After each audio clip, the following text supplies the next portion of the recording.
আপনাদের এই কোটচাঁদপুরের অধ্যাপক মতিউর রহমান খুলনা ডিভিশনের মধ্যে সর্বস্তরের জনপ্রিয় নেতা হিসেবে প্রতিষ্ঠিত হয়েছেন। আমরা বিশ্বাস করি সারা বাংলাদেশে যে ঝড় সৃষ্টি হয়েছে, যে সাইক্লোন সৃষ্টি হয়েছে, যে টর্নেডো সৃষ্টি হয়েছে, আগামী দিনের বাংলাদেশে জামাত ইসলামীর নেতৃত্বে সরকার গঠিত হবে। জামাত ইসলামীর নেতৃত্বে ৮ দলীয় ইসলামী জোটের মাধ্যমে এখানে সরকার গঠিত হবে। সেই সরকারের অন্যতম অংশীদার হবে এই অঞ্চল থেকে অধ্যাপক মতিউর রহমান ইনশাআল্লাহ। একটা রাস্তার হায়াত কয়দিন? রাস্তা তৈরি হচ্ছে 5 বছর 10 বছর মেয়াদি, 2 বছরও টেকছে না, ঠিক কিনা বলেন? কেন হচ্ছে? কারণ রাস্তার জন্য যে বরাদ্দ, যদি 100 টাকা বরাদ্দ হয় 40 টাকাও সেখানে। আপনারা গুগল সার্চ দিয়ে দেখবেন একজন ব্যক্তির মাথা পিছু আয় $2800 বার্ষিক আয়। মাথা পিছু ঋণ কত? 1,05,000 টাকা মাথা পিছু ঋণ। বিদেশে লুটপাট করে দুর্নীতি করা হয়েছে 98 লক্ষ কোটি টাকা, বাংলাদেশের টাকা। আজকে একটা পদ্মা সেতু নির্মাণ করতে কত টাকা খরচ হয়? আজকে মেট্রো রেল তৈরি করতে কত টাকা খরচ হয়? বাংলাদেশের ব্যাংক থেকে লুটপাট করা হয়েছে 7.5 লক্ষ কোটি টাকা। গবেষকরা বলছে এই 7.5 লক্ষ কোটি টাকা ব্যাংকের লুটপাট করার অর্থ। এটা যদি লুটপাট বন্ধ করা যেত 15টা মেট্রো রেল এবং 24টা পদ্মা সেতু নির্মাণ করা সম্ভব হতো। আমাদের ঠিকানা নাকি পাকিস্তান। কই একজন নেতা পাকিস্তানে গেল না? কারা ভারতে চলে গেল? কারা লন্ডনে চলে গেল? লন্ডন থেকে আসতে পারছেন না কেন? আমাদেরকে আপনারা বলছেন আমরা নাকি পাকিস্তানের নাগরিক, আমরা নাকি ক্ষমতা গেলে দেশটাকে পাকিস্তান বানাবো। একজন নেতাও পাকিস্তানে গেল না। এই জাতীয় ফালতু কথা বলে এদেশের জনগণের কাছে মিথ্যা ন্যারেটিভ সৃষ্টি করে আমাদেরকে যাতে ভোট না দেয় তার জন্য এই জাতীয় মিথ্যা আবহ তৈরি করা হচ্ছে। আপনারা জানেন 1947 সালে দেশ বিভক্তির পর আমরা যে দেশের সাথে জড়িত ছিলাম ভারত, 47 সালের বিভক্তির পর থেকে অদ্যাবধি ভারতে কোনোদিন গণতন্ত্র ব্যাহত হয়নি। সেখানে ধারাবাহিকভাবে গণতান্ত্রিক সরকার বহাল রয়েছে। জনগণের ভোটাধিকার আছে, মানবাধিকার কম বেশি যাই আছে। কিন্তু দুর্ভাগ্য এই বাংলাদেশে এই দীর্ঘ এক সময়ে পাকিস্তানের সময় চলে যাওয়ার পর 71-এর স্বাধীনতা যুদ্ধের পর থেকেই 53-54 বছর যেটা হয়ে গেল, এখানে ধারাবাহিকভাবে গণতান্ত্রিক শাসন ব্যবস্থা আমরা দেখতে পাইনি।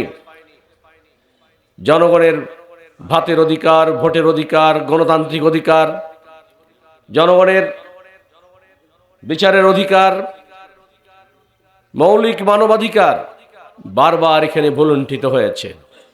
বিগত 15-16টা বছর তার বাস্তব প্রমাণ। এখানে আমরা গণতান্ত্রিক অধিকার ফিরে পাইনি। সামনে আমাদের সুদিন আসছে, এই গণতান্ত্রিক অধিকারটা, ভোটাধিকারটা আমরা কিভাবে প্রয়োগ করব। আপনারা যারা এখানে বসে আছেন শ্রমজীবী মেহনতি মানুষ, ভালো করে চিন্তা করে দেখুন সামনের দিনগুলো আপনাকে কিভাবে ভাবতে হবে। এই 53-54 বছরে আমরা স্বনির্ভর বাংলার স্লোগান শুনেছি। যারা ক্ষমতা এসেছিল বাংলাদেশকে স্বনির্ভর করার জন্য, তারা আমাদের দেশটাকে পরনির্ভর করে গড়ে তুলেছিল। স্বনির্ভর হয়নি, আত্মনির্ভর হয়নি, বিদেশ নির্ভর। হাজার হাজার কোটি বিলিয়ন ডলার ঋণ করে ঘি ভাত খাওয়ার মতো কর্মকাণ্ড আমরা দেখতে পেয়েছি। এই দীর্ঘ সময়ে যারা ক্ষমতা এসেছিল তাদের অনেকেই সোনার বাংলার স্লোগান তুলে এসেছিল। কবিগুরু রবীন্দ্রনাথ ঠাকুরের আমার সোনার বাংলা গানকে জাতীয় সঙ্গীত করে সুললিত কণ্ঠে ছোট ছোট বাচ্চাদের কণ্ঠ দিয়ে শোনানো হয়েছে, এখনো পর্যন্ত হয়ে থাকে। আমার সোনার বাংলা আমি তোমায় ভালোবাসি। কিন্তু বাস্তবের সোনার বাংলা আমরা খুঁজে পাইনি। এই সময়ে দুঃখের বাংলা, দারিদ্রতার বাংলা, অনাহারের বাংলা, দুর্নীতির বাংলা, লুটপাটের বাংলা ছাড়া আমরা কিছু খুঁজে পাইনি। শুধুমাত্র গাল ভরা বলি, আমার সোনার বাংলা আমি তোমায় ভালোবাসি। এই কবিতার সোনার বাংলা, গানের সোনার বাংলা আমরা চাই না, আমরা বাস্তবের সোনার বাংলা চাই। বাস্তবের সোনার বাংলা করতে গেলে কোথায় সে সোনার মানুষ? সবার আগে সোনার মানুষ দরকার। সব রাজনৈতিক দলগুলো নির্বাচনী ম্যানিফেস্টো ঘোষণা করবে, আপনি খেয়াল করে দেখবেন সোনার মানুষ তৈরির কোনো পরিকল্পনা কারোর কাছে নাই।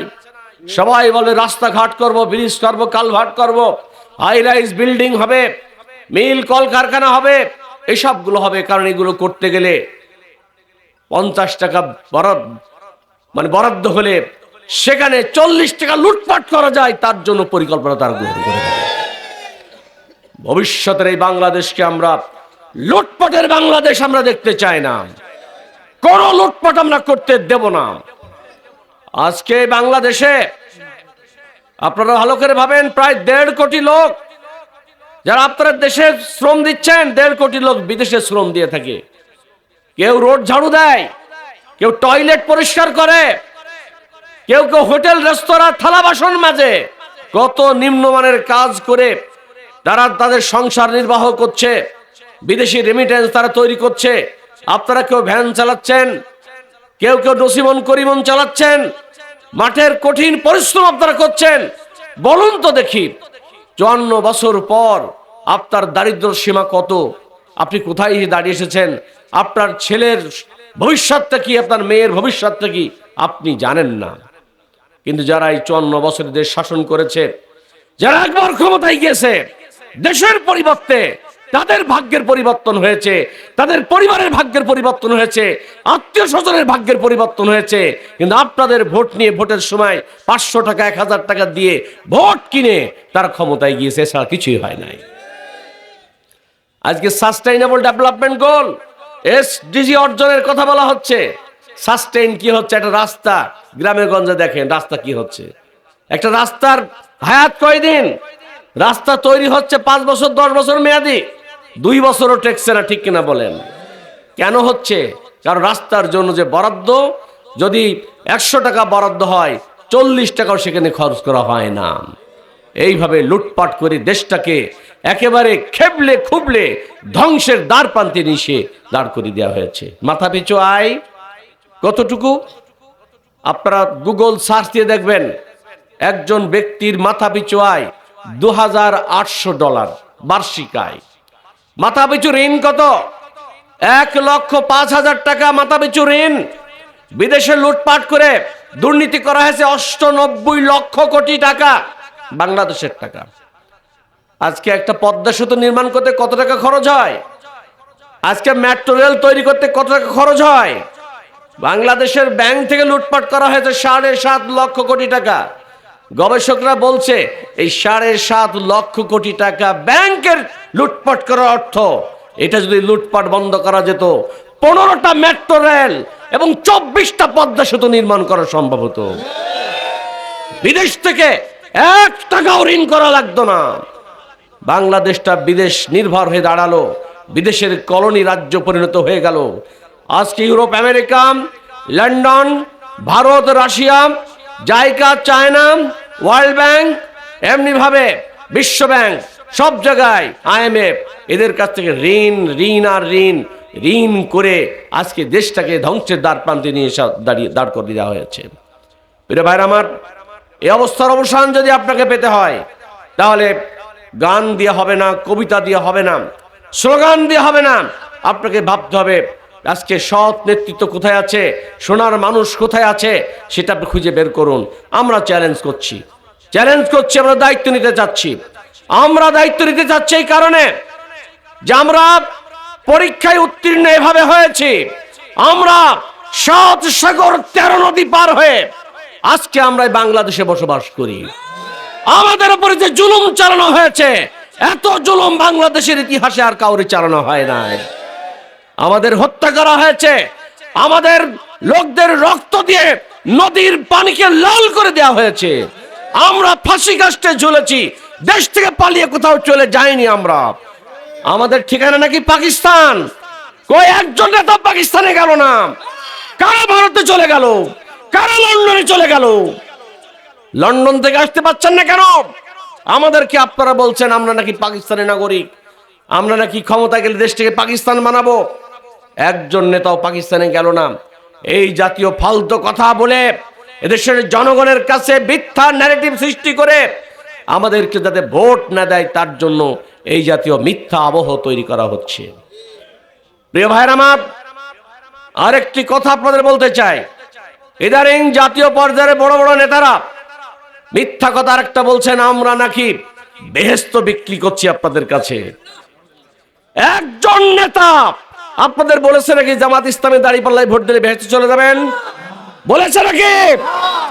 আপনাদের কাছে মহিলারা কোন বাড়িতে যে কোরআন শরীফ নিয়ে সোয়াচ্ছে নাকি ভোট দিলে কোরআন স্পর্শ করেন, এখানে আপনার কোরআন ছুঁয়ে শপথ করাচ্ছে নাকি আপনাদের কাছে? আজকে শুনতে পাচ্ছি ঢাকার বড় বড় নেতারা বলছেন জামাতের মহিলা কর্মী কোরআন ছুঁয়ে শপথ করায় ভোট নিচ্ছে, বেহেশত আমরা বিক্রি করছি। আমরা বেহেশত বিক্রি করছি না, আমরা বেহেশত যাবে কোন পথ আর দোজখ থেকে মুক্তি পাবে কোন পথ সেইটা দেখায়। আমরা স্পষ্ট করছি ওয়াহাদাইনাহুন নাজদাইন, আমরা দুটো পথ বলে দিচ্ছি, কোনটা রং আর কোনটা রাইট, কোনটা সত্য কোনটা মিথ্যা। মানুষ ইচ্ছাকৃতভাবে জেনে বুঝে যদি কেউ তার গালের ভিতরে গোবর ভরে দেয়, গোবরের স্বাদ সে পাবে, ঠিক কিনা বলেন? কেউ যদি রসগোল্লা খায়, রসগোল্লার স্বাদ সে পাবে। আমরা স্পষ্ট বলে দিচ্ছি ন্যায় কোনটা অন্যায় কোনটা। আপনি যদি জেনে বুঝে অন্যায় পথে ধাবিত হন, তার অন্যায়ের ফল আপনি ভোগ করবেন, এর বাইরে কিছু নয়। আমরা জান্নাত জাহান্নামের গ্যারান্টি দিতে আসছি না, তবে একথা স্পষ্ট বলবো যে ন্যায়ের পথে না চললে, সত্যের পথে না চললে, আল্লাহর পথে না চললে ডেফিনেটলি সে আমি হই আর আপনি হন, আপনাকে জাহান্নামে যেতেই হবে। তবে আমরা জান্নাতের টিকিট বিক্রি করছি না। দয়া করে মিথ্যা ন্যারেটিভ চালাবেন না, মিথ্যা বক্তব্য আপনারা কেউ দেবেন না।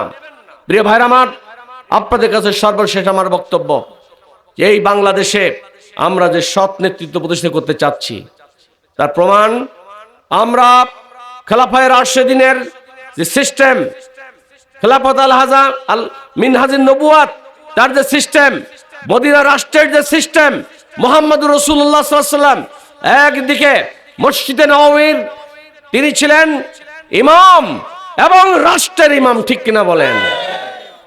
আপনারা যাদের নেতা বানান, একজন ব্যক্তিকে মসজিদের ইমামতি করতে পারে, তারা রাষ্ট্রের দায়িত্ব আপনি দুর্নীতি করেন না যাই করেন নিতে পারবেন, কিন্তু মসজিদের নেতৃত্ব আপনারা নিতে পারবেন না। এই যে পাশে অধ্যাপক মতিয়ার রহমান দাঁড় করে দেওয়া হয়েছে, উনি রাষ্ট্রের ইমামের দায়িত্ব পালন করতে পারবেন, জাতীয় মসজিদ বাইতুল মুকাররমের ইমামতি তিনি করতে পারবেন। পারবেন কিনা বলেন? তাহলে ইসলাম পরিপূর্ণ পালন করতে গেলে আপনাকে মসজিদও যেতে হবে, আপনাকে রাষ্ট্রও যেতে হবে, আপনাকে খেলাফতের দায়িত্ব নিতে হবে, ইমামতির দায়িত্ব আপনার নিতে হবে। আপনি খেলাফতের দায়িত্ব নেবেন, ইমামতির দায়িত্ব পালন করতে পারবেন না, আবার নিজেকে খাঁটি মদিনার মুসলিম দাবি করবেন, এটা তো হয় না ভাই। আপনাকে খেলাফত এবং ইমামত দুটো মিলেই খাঁটি মুসলিমের দায়িত্ব পালন করতে হবে। সম্মানিত সুধী মণ্ডলী, সম্মানিত শ্রমজীবী ভাইয়ের আমার, আমাদের কেন্দ্রীয় নেতারা স্পষ্ট বলেছেন আজকে আমাদের বিরুদ্ধে আর একটা ন্যারেটিভ দাঁড় করানো হচ্ছে, আমরা রাষ্ট্র ক্ষমতায় গেলে নাকি রাষ্ট্র চালাতে পারবো না। জামাত ইসলামী চ্যালেঞ্জ করছে, জামাত ইসলামী ব্যাংক তৈরি করেছে, ইসলামী ব্যাংক, সেটা সবার চেয়ে ভালো চলে কিনা বলেন? সেখান থেকে 1 লক্ষ কোটি টাকা বিগত সরকারের আমলে লুটপাট করে নেওয়া হয়েছিল, তারপরও টিকে আছে। ইনশাআল্লাহ সুদিন যদি হয়, এক ইসলামী ব্যাংক বাংলাদেশের দারিদ্র বিমোচনের ভূমিকা পালন করবে ইনশাআল্লাহ। জামাত ইসলামী ইবনে সিনা তৈরি করেছে, সেটা কি চলছে কিনা বলেন? হাজার হাজার বেকার ছেলের পুনর্বাসন হচ্ছে ইবনে সিনা একটা প্রকল্প। আমরা এই দেশটাকে সুজলা সুফলা শস্য শ্যামলায় ভরে দেওয়ার জন্য যা যা করার দরকার ইনশাআল্লাহ করব, সৎ নেতৃত্বের মাধ্যমে সেটা সম্ভব হবে। আমি আপনাদের প্রতি আহ্বান জানাই, আজকে যারা আপনার খ্রিস্টান শ্রমজীবী ভাইরা বিভিন্ন জায়গায় আজকে মাথায় টুপি পরিয়ে দিয়ে একটু দাড়িওয়ালা লোক ডেকে নিয়ে এসে টুপি পরিয়ে দিয়ে জামাত ইসলামী থেকে বিএনপিতে দলে দলে যোগদান করছে। দেখছেন আপনারা? দেখছেন আপনারা?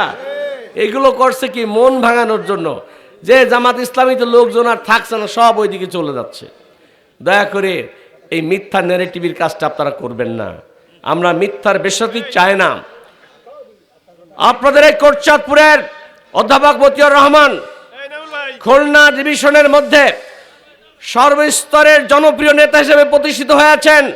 আমরা বিশ্বাস করি সারা বাংলাদেশে যে ঝড় সৃষ্টি হয়েছে, যে সাইক্লোন সৃষ্টি হয়েছে, যে টর্নেডো সৃষ্টি হয়েছে, আগামী দিনের বাংলাদেশে জামাত ইসলামীর নেতৃত্বে সরকার গঠিত হবে। জামাত ইসলামীর নেতৃত্বে 8 দলীয় ইসলামী জোটের মাধ্যমে এখানে সরকার গঠিত হবে। সেই সরকারের অন্যতম অংশীদার হবে এই অঞ্চল থেকে অধ্যাপক মতিউর রহমান ইনশাআল্লাহ। আপনাদের সকলের প্রতি উদাত্ত আহ্বান জানাচ্ছি, আসুন সকলে মিলে আগামী দিনে নতুন সম্ভাবনাময়ী বাংলাদেশ গঠনের জন্য আপনারা এগিয়ে আসবেন এবং কোনো মিথ্যা ন্যারেটিভে কান না দিয়ে আপনারা জামাত ইসলামের এই ময়দানে ভূমিকা পালন করবেন। দাঁড়িপাল্লা মার্কার জন্য কাজ করবেন। আপনারা যেখানে যান, হাটে যান, ঘাটে যান, মাঠে যান, সর্বত্রই বলবেন যে এবার দাঁড়িপাল্লা ছাড়া বাংলাদেশের কোনো মুক্তি নাই। সবাই কি রাজি আছেন? মহান আল্লাহ তাআলা আমাদের সকলকে তৌফিক দান করুক, এই আশাবাদ ব্যক্ত করে সকলকে ধন্যবাদ জানিয়ে আমি আমার বক্তব্য শেষ করছি। খোদা হাফেজ। বাংলাদেশ জিন্দাবাদ, জামাত ইসলামী জিন্দাবাদ। ধন্যবাদ সকলকে। আসসালাম।